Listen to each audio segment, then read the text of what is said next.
Capítulo 6. ¿Estás en bancarrota?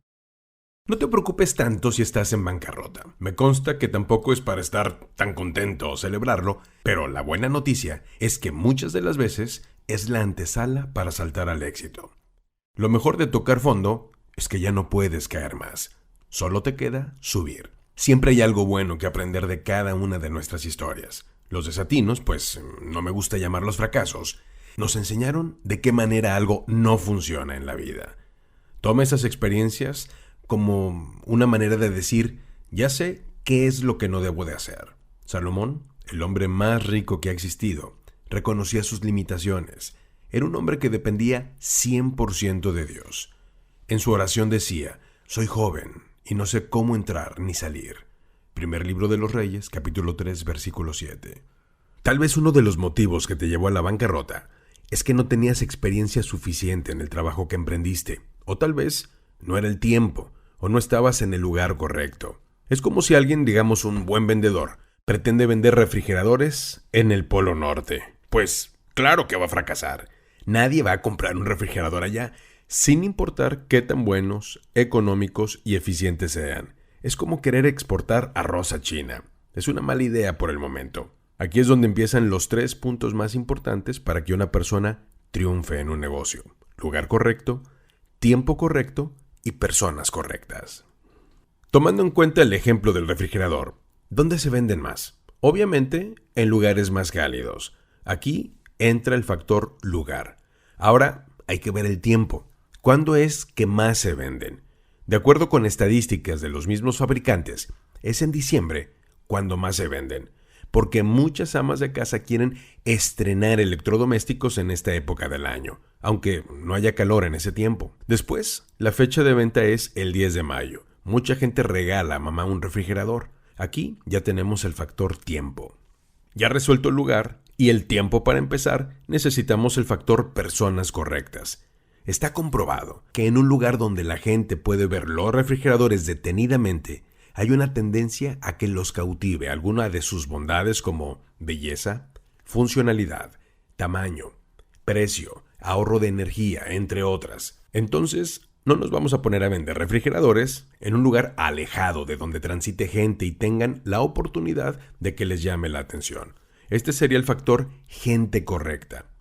Debo aclarar que he fracasado en varios negocios, pero cuando he encontrado uno exitoso, tomo el conocimiento y la sabiduría que me han dejado esas experiencias y las aplico en el que sí funciona. Te comento esto por la razón de que si emprendiste uno y no funcionó, tal vez estos 3 factores que mencioné no engranaron correctamente. Pero toma esto como una carretera en el camino de la sabiduría. Como mencioné al principio, Salomón, el hombre más sabio, reconocía sus limitaciones y nadie es sabio al 100% sino solo Dios. Entonces Salomón ha sido el hombre con más sabiduría en este planeta. Él siempre dependía de Dios. La sabiduría no consiste en tomar decisiones tú solo, sin preguntarle a nadie cómo actuar o cómo proceder, sino al contrario. Dice la Biblia que en la multitud de consejeros está la victoria. Proverbios capítulo 24, versículo 6. Para llegar a ser sabio, primero hay que reconocer que siempre dependemos de Dios. Y es necesario tomar consejo correcto de las personas correctas que nos ayuden a actuar de acuerdo con la palabra de Dios. Es importante conocer nuestras debilidades y limitaciones personales. Muchos conocen las suyas y muy pocos las aceptan. Admitir limitaciones personales contradice a la mayoría de las enseñanzas de la actualidad. Ten cuidado de los cursos de motivación o libros que te dicen el poder está en ti, porque es falso. La Biblia dice: recuerda al Señor tu Dios, porque es Él quien te da el poder para producir esa riqueza. Deuteronomio, capítulo 8, versículo 18. Y establece clara la enseñanza de la limitación del ser humano y de que sin el poder de Dios no haremos riquezas sanas ni plenas. Hacer riquezas con honestidad nos abre la puerta para disfrutarlas. Eso de que tú todo lo puedes es falso. El Señor Jesús dijo: el que permanece en mí y yo en él, lleva mucho fruto, porque separados de mí, nada podéis hacer. Juan, capítulo 15, versículo 5. Por eso te digo, ten cuidado de querer caminar solo. Siempre deja que Dios te guíe y marque tu camino. Nuestros pasos fallan, pero su camino es perfecto. Muchos grandes empresarios, antes de llegar a la cúspide, estuvieron en situaciones de extrema deuda. Cuando todo parecía ir bien, de repente las cosas cambiaron y fueron de mal en peor. Si algo así te ha ocurrido o simplemente nunca has alcanzado el nivel 1 de riqueza, no todo está perdido. Aún no es tarde para ti. Aquí te presento varias historias para que las analices y te des cuenta de que estar en quiebra muchas veces es necesario. El nombre de Mary Kay es reconocido a nivel mundial.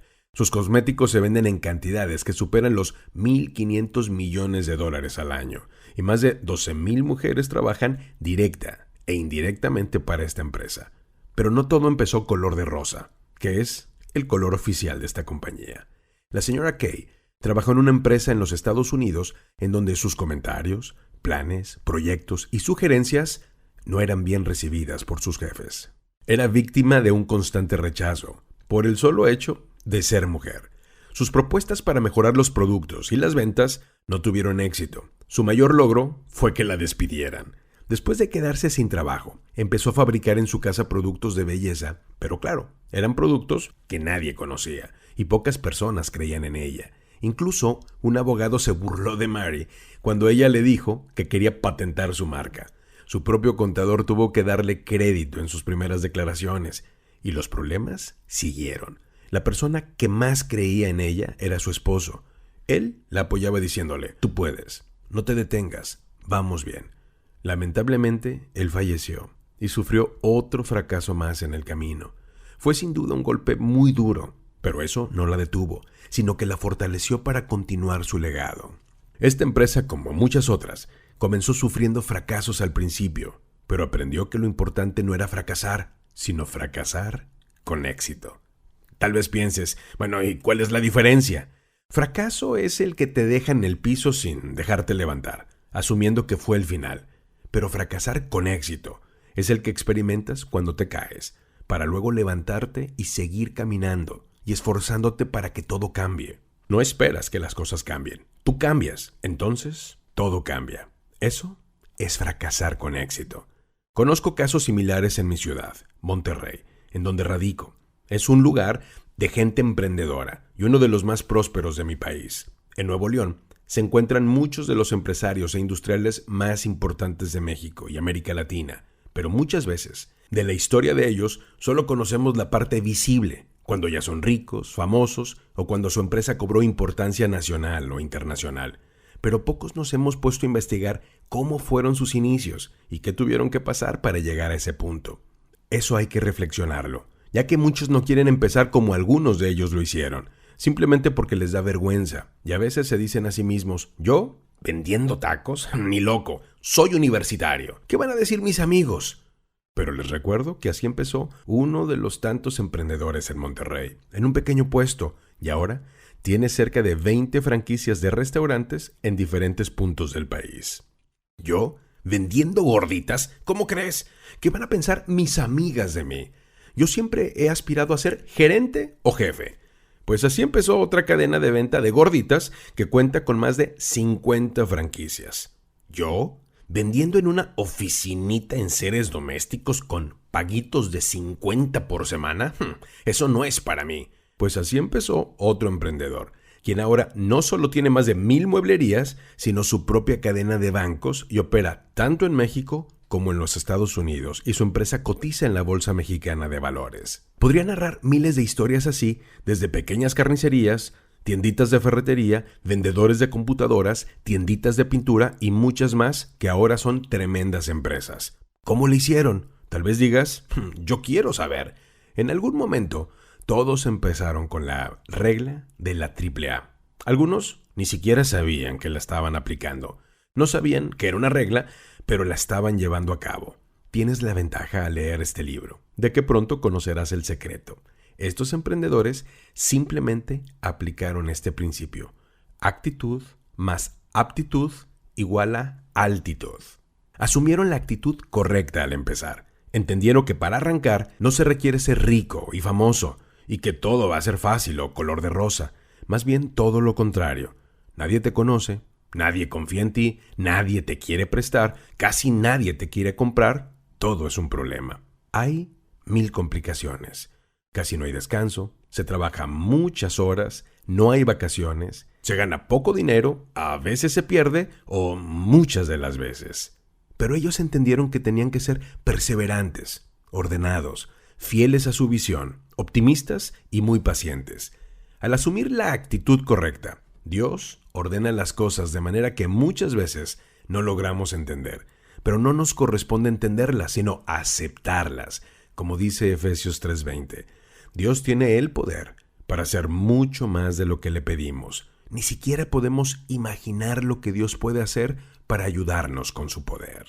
En esta escritura nos enseña que no es el poder de Dios el que actúa al final, sino el que está en nosotros, o sea, depende de nuestra fe. Claro está, dice la versión Reina Valera de la Biblia, y aquel que es poderoso para hacer todas las cosas mucho más abundantemente de lo que pedimos o entendemos, según el poder que actúa en nosotros. Si fuera el poder de Dios el que actuara sin nosotros, todo sería un éxito. Pero Él quiere darnos la oportunidad de que seamos nosotros los que logremos el éxito, echando mano de su poder, el cual actúa en nosotros de acuerdo con la medida de nuestra fe.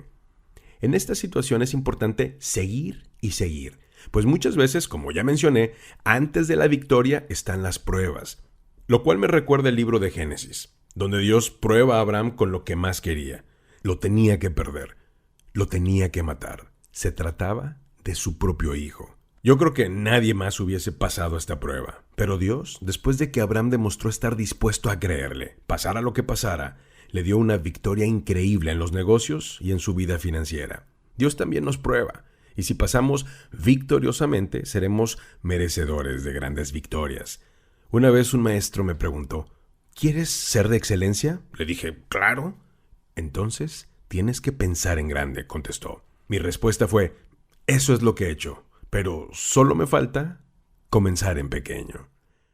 Muchas veces no triunfamos por el motivo de que queremos empezar en grande, a grandes pasos, con grandes principios, y eso no es así.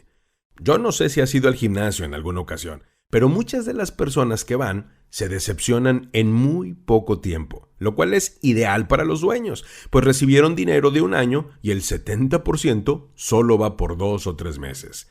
El problema es que estas personas no entienden que bajar de peso o poner su cuerpo atlético no puede ser por magia, ni de forma instantánea. No comprenden que si les ha llevado años subir de peso, tampoco lo pueden bajar en unas semanas. Eso se logra poco a poco, kilo por kilo, con insistencia, con constancia, con perseverancia. Tenemos que juntar todos esos esfuerzos y después de esto viene el fin deseado. Nadie puede conseguir un cuerpo atlético en 2 o 3 meses. Y en los negocios es igual. Nadie se convierte en un triunfador en 2 o 3 semanas o 2 o 3 meses. Es necesario pasar por diferentes etapas, las cuales a veces vienen acompañadas de angustia, desesperación, impotencia, depresión, desilusión, desencanto, enojo. Si no has pasado por esto en un negocio, seguramente tu negocio es muy pequeño, no tienes éxito o no tiene gran importancia, pues no has superado las pruebas de fe. Otros fracasan porque empiezan bien pero no saben a dónde ir o con qué seguir. Muchas personas caminan sin mapa o plano. Te recuerdo que así como un arquitecto antes de construir una casa traza un plano con el principio y el final, un turista inteligente lleva un plano para saber a dónde va a llegar, dónde va a continuar, a dónde ir día tras día. Así las personas de negocio exitosas necesitan un plano escrito y lo siguen. Es increíble que muchas personas caminen en esto solo por sentido común, lo cual a veces funciona, pero cuando vienen las pruebas seguramente fracasan. Es común que muchos tampoco se ponen a pensar en qué dimensión quieren llevar su negocio. Les preguntas cuánto quieren ganar en el año y muchos no saben contestar, no tienen ni idea. Es importante pedirle a Dios en oración y anotar en nuestro plan lo que específicamente queremos y en cuánto tiempo lo queremos. Aunque Dios conoce nuestro corazón y nuestras capacidades, es importante definirnos en nuestras metas y propósitos. Son pocos los que podrían decir, quiero llegar a ganar $1,000,000 en tal tiempo. Muchos lo quieren, pero no se hacen a la idea de decir lo quiero en X cantidad de tiempo, y mucho menos hacen el plan para lograrlo. Cuando tienes el plan y la cantidad y el tiempo, es más fácil que lo logres. Tal vez esto no te suene muy lógico, pero yo recuerdo cuando era niño. Me dije a mí mismo, tengo 9 años, estoy en cuarto año de primaria. Terminaré la primaria a los 12. Y cuando empecé la secundaria me dije, a los 15 terminaré. A los 17 culminaré el bachillerato y a los 21 seré profesionista. Y así sucedió. No es necesario ser profeta para poner tiempo a nuestra meta y que se cumpla. Muchos de nuestros planes, si no tienen fecha, terminarán sepultados. Por eso, debes hacer tu plan y decirte a ti mismo qué es lo que quieres. Entonces viene la parte de poner a trabajar la fe. La mayoría de las personas creemos tener una buena dotación de fe. Pensar eso es fácil. El problema es demostrarlo. Cuando emprendemos algo con la dirección que nos ha dado Dios, a veces es necesario caminar en contra de lo lógico. Las críticas entonces no se harán esperar. Muchos te dirán, no va a funcionar, no la vas a hacer, eres muy joven para lograrlo, o ya no estás para estos trotes, mejor busca otra cosa, o nadie lo ha logrado antes. Pero mostrarás verdadera fe cuando a pesar de todo sigues y te niegas al fracaso. De seguro la mayoría de los que te dicen que no lo lograrás son perdedores o envidiosos. A ninguno de esos debes escuchar. Debes oír solo la voz de Dios, la que te dice, sí lo lograrás, no te detengas, no desmayes, yo estoy contigo a donde quiera que vayas, yo voy preparando el camino. Dios le dijo a Josué, escucha lo que te mando, esfuérzate y sé valiente, no temas ni desmayes, porque yo el Señor tu Dios estaré contigo por donde quiera que vayas. Josué, capítulo 1, versículo 9. Cuando aprendes a identificar la voz de Dios, aprendes a escuchar solo lo positivo. La Biblia expresa, pues yo sé los planes que tengo para ustedes, dice el Señor. Son planes para lo bueno y no para lo malo, para darles un futuro y una esperanza. Jeremías, capítulo 29, versículo 11. Cuando oyes a Dios, pones tu fe en práctica, a pesar de todo lo ilógico que pudiera ser. A veces nos desesperamos porque queremos todo perfecto.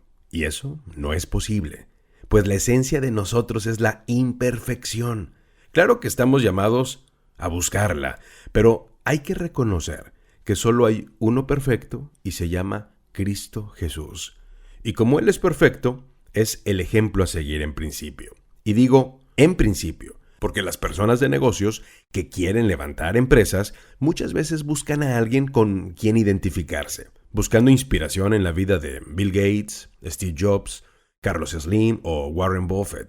Y no está mal, están dentro de los hombres más millonarios del mundo. Y algo debieron haber hecho muy bien para tener éxito. Pero, en realidad, el hombre más rico del mundo es Cristo Jesús. Pues así lo afirma en la Biblia. Dios es dueño de toda la tierra y de todo lo que hay en ella. También es dueño del mundo y de todos sus habitantes. Salmos capítulo 24, versículo 1. Jesús es el dueño de todas las cosas. Irónicamente, Él no necesita nada. Sin embargo, por el amor que nos tiene, desea compartirnos de su riqueza. El apóstol Pablo escribió, porque ya conocéis la gracia de nuestro Señor Jesucristo, que por amor a vosotros se hizo pobre siendo rico, para que vosotros, con su pobreza, fueseis enriquecidos. Segunda carta a los Corintios, capítulo 8, versículo 9. ¿No harías tú lo mismo con tus hijos si fueses millonario? ¿Con quién te gustaría compartir tu fortuna? Claro que con tus seres queridos. Es el mismo pensamiento de Jesús. Él lo quiere compartir con sus seres queridos, que somos nosotros. Claro, si es que venimos a Él. Esto es realmente simple. Debemos empezar siempre con Jesús. Lo conocemos a Él, aprendemos sus reglas y después podremos aprender todo lo demás. Diferentes métodos, sistemas, maneras, etc. Que no están mal muchas de ellas, pero la manera de hacerlas bien es con el método de Jesús.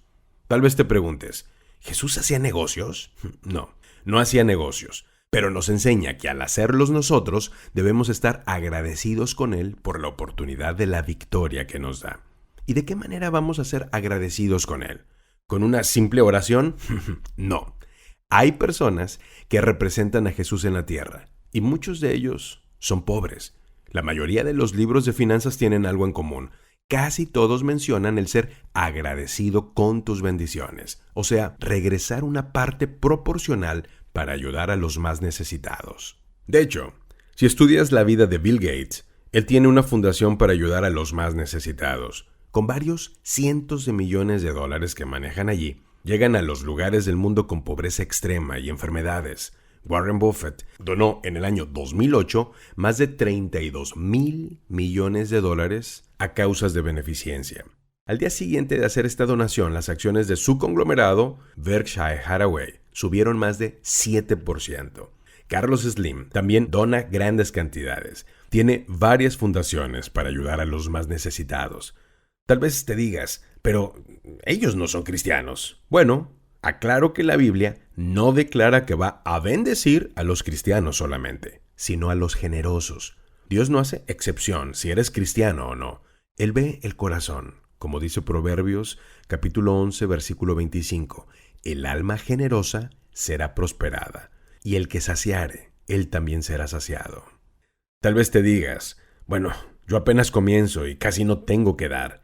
Es importante que des desde la primera vez que empiezas a recibir ganancias, no importa qué tan pequeñas sean. Así desarrollarás la costumbre de dar sin importar si es poco o mucho. Y cuando verdaderamente tengas el hábito de dar y el deseo de dar, entonces te darás cuenta de que estás en otro nivel. Al que juzga mi camino, le presto mis zapatos.